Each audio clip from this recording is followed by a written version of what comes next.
يوجد ظهور حقيقي لحورية البحر، ولكن ما فعلته صدم الملايين. سبحان الله. قبل البدء بالفيديو صلي على النبي واشترك بالقناة، وإذا كنت مسلما اضغط لايك لنعرف عدد المسلمين في هذا المقطع. بعيدا عن الأساطير، فإن عروس البحر حقيقية لكنها مهددة بالانقراض، وعددها نادرا جدا، فمن الممكن رؤيتها كل 5 سنوات مرة واحدة إذا كنت محظوظا. تعتبر عروس البحر من الكائنات البحرية التي تصعد أحيانا إلى سطح الماء لتتزود بالهواء، وعند طفوها على سطح الماء ترشق الصيادين بنظرات تشبه نظرات الإنسان، وهو ما دفعهم على الأرجح لتسميتها بالعروس. ولديها جسم نصف سمكة والنصف الآخر أشبه كثيرا بالإنسان. سبحان الله. بالإضافة إلى ذلك فقد كانوا يشاهدونها وهي إلى جانب طفلها الصغير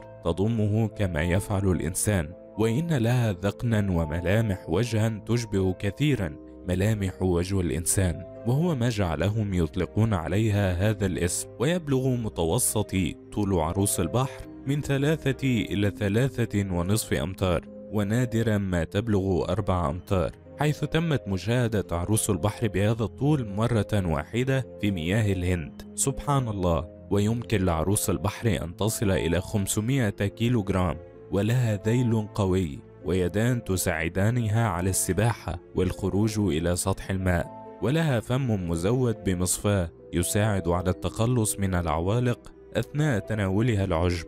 أما الأنف فهو محمي بمغاليق لا تفتح إلا عند الصعود إلى سطح للتزود بالأكسجين، خلال عملية لا تتجاوز 2 أو 3 ثوان ليتم غلقها بعد ذلك.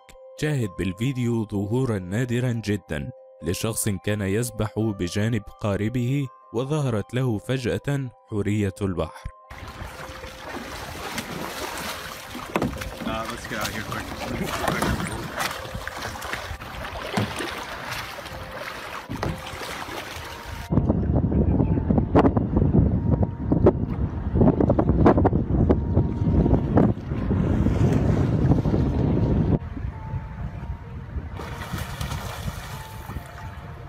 سبحان الله. فهذه المخلوقات حقيقية وليست من أساطير الخيال، وكما قال الله عز وجل: والخيل والبغال والحمير لتركبوها وزينة ويخلق ما لا تعلمون فيه. صدق الله العظيم. لا تنسى مشاركة الفيديو مع أصدقائك، فالدال على الخير كفاعله.